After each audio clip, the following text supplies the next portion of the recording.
Hey, it's me again with another top 10 video. Yay!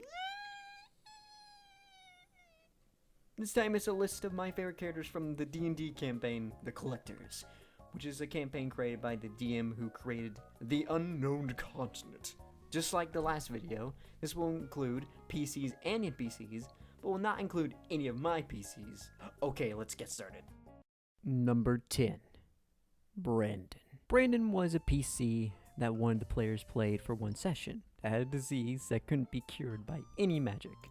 This character was so oblivious to the fact that he was literally dying. The DM and the player called it magic cancer, which I thought that's what it was canonically called, so every time Brandon would act dumb about the disease, my character Clickray would be like, What are you talking about? You have cancer. What do you mean? You don't know. You have cancer. You are going to die. That's all I could remember of him. It's been so long since that session. But he was a kind of a fun character, and hopefully we could see him again as a cameo for the Unknown Continent. Just kidding, he's dead. Number 9. Fred Jr. Fred Jr. is an old turtle that owns a family repair business ever since his father's passing.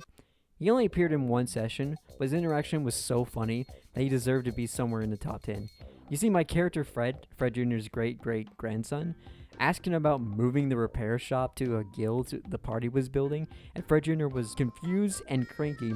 They literally walked all the way to our apartment and started arguing with Fred and Seraph. This guy can hardly walk, that his wife had to help him with walking, and even though his house was in Sigil, which is where the apartment was, it seemed to me it was pretty far off.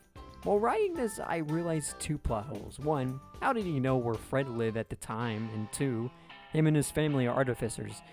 Would they have made a wheelchair to help him with traveling? I don't know, but Fred was a funny character. Just the idea that an old cranky turtle literally walked a long way just to yell at his grandson about his idea. It's pretty funny. Number 8. Hiroto. Hiroto is... I don't know what Hiroto is.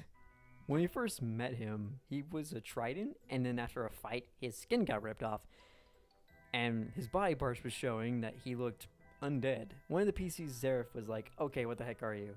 And they went to a private chat on Discord, and once they finished their conversation, Seraph was so sick, he didn't want to talk about it. All I knew about this character is that he could possess dead bodies. At one point, he possessed a body of an orc king.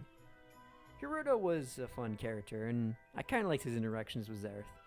This drawing that I made is definitely my favorite moment of the character. Anyway, on to the next one. Number 7.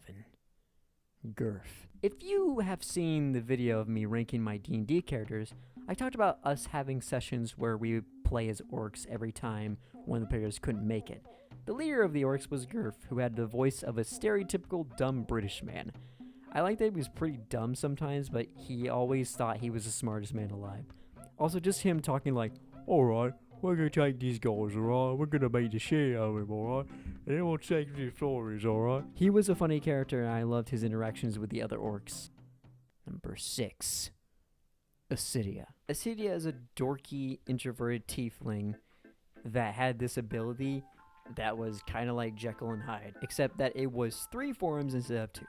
All I can remember about him was that he helped our guild by filling in papers in a little room and pretty much never came out of that room. There was also a time where he was aggressive to my character Clickray by yelling at me to sign in to be a member of the guild.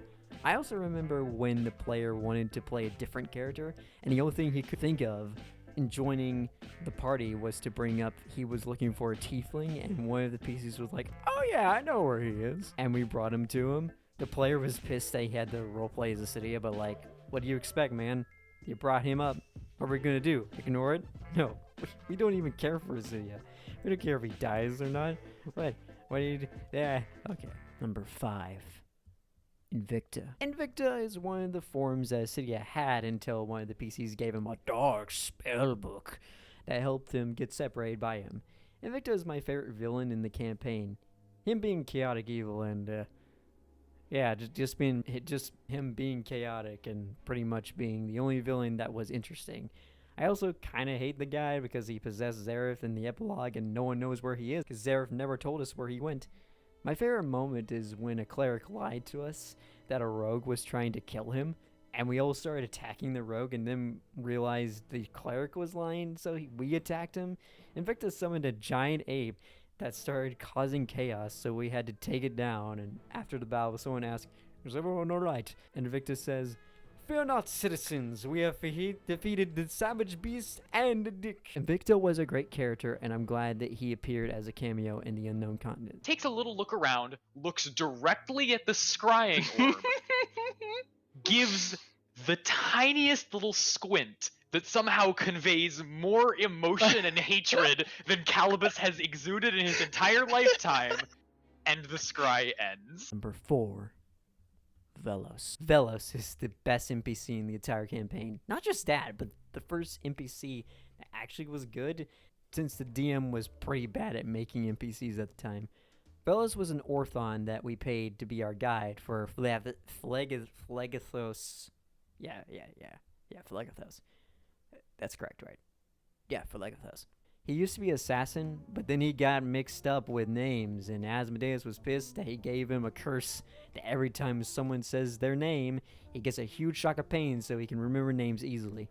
I think Velos was also the only NPC that had character development. He originally didn't care for us since he was just a paid guide, but later on we became friends. My favorite moment is when one of us asks, "You don't like us, don't you?" And Velos is like, "What? I don't like you. I don't like you at all." And we all rolled inside and saw a tear coming down from his eye. It was such a wholesome moment. I mean, Velos he's just awesome. Like, from the first time meeting him to the very end. Number 3. Scorch. Scorch was a Kinku rogue that was the leader of the group. Sort of. You see, Seraph lied about him being a leader multiple times that he started to believe it. Scorch was probably the luckiest PC of the group. He has never been caught stealing things. He escaped an organization that was trying to kill him. His afterlife is literally him being a ghost of the guild. As much as I think Hugo is a better character, he was played by his same player, by the way. He still was a fun character, and I always loved seeing him breaking into people's houses, stealing stuff without getting caught. Those moments were pretty intense. Number 2. Seraph. Seraph was a prince from a snowy kingdom known as Snowhaven. His backstory involves kids pranking on him by pulling down his pants while he wasn't paying attention, which gave him paranoia and made him always be prepared for bad things to happen. He was also secretly a werewolf. What I loved about Seraph is that he basically was Luffy from One Piece, if Luffy was a huge asshole. He was very violent and pretty direct with some people, but he really cared for his friends. He would risk his life to save theirs. If you dared pinch Scorch on the arm, well, say goodbye to your fingers because they're coming off. It was sad what happened to Seraph in the epilogue. He was trying to stop Invicta, but he was too powerful and became his possessed slave for all eternity. I'm a big fan of characters that can be terrible but also has a heart for others. For example, Bowser being a kidnapper but also being a good father. Yusa's kid, who can be sometimes a selfish brute but cares for his crew. Characters like that are super interesting, and that's why Seraph is my second favorite. Before we get into my number 1 favorite character, here are a few honorable mentions. Andrew was my character's brother. The only thing I liked about him is that he was trying to impress one of the PCs, which was pretty funny. Exorar was a pit fiend that worked as a bartender of the guild, which was a funny concept, but that's all I can remember about him. And the Modron that can tell jokes. I don't remember his name, but that's what he was, so yeah. Number 1. Atlas. Atlas was once a murder hobo until he found out about his afterlife, which made him change his ways and became a god of persuasion. He made Asmodeus laugh at a dumb period joke. That's how charismatic he was. Atlas was pretty much the reason we had allies like Velos, a kingdom of violent orcs, Bane, the god of chaos, even though that was his god. It was always fun whenever Atlas would convince people to do things for him. Like, he got a bunch of women to help Scorch take a bath, which I believe it was during a pizza party at the guild. Atlas was a great character, and one of the reasons why the campaign was so much fun. So yeah, that was my top 10 favorite characters from the collectors. Thanks for watching. For those of you who are new, I make animatics of some of the best moments from my friend's campaign, and sometimes I also make animatics of YouTubers, like Comet and subscribe.